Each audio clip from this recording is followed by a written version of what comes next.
Unire! Unire! Unire! Unire! Unire! Unire!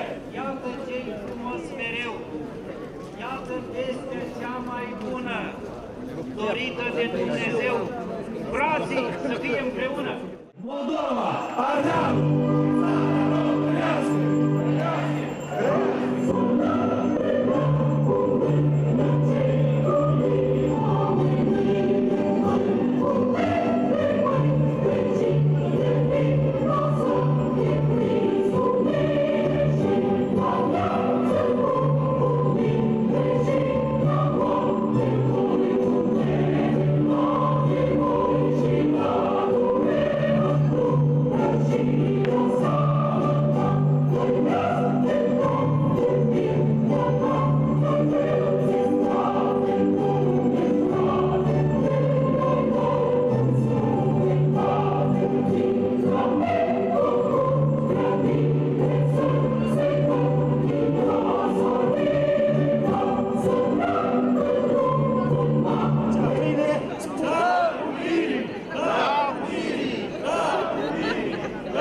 Au uitat de poporul tău, l-au asuprit, l-au jefuit, l-au vândut altor neamuri, au călcat poruncile tale, iar pământul acesta pe care le da neamului românesc pe veci, l-au înstrăinat. Pâinea noastră, cea de toate zilele, dă-ne-o nouă astăzi și ne iartă nouă greșalele noastre, precum și noi iertăm greșiților noștri.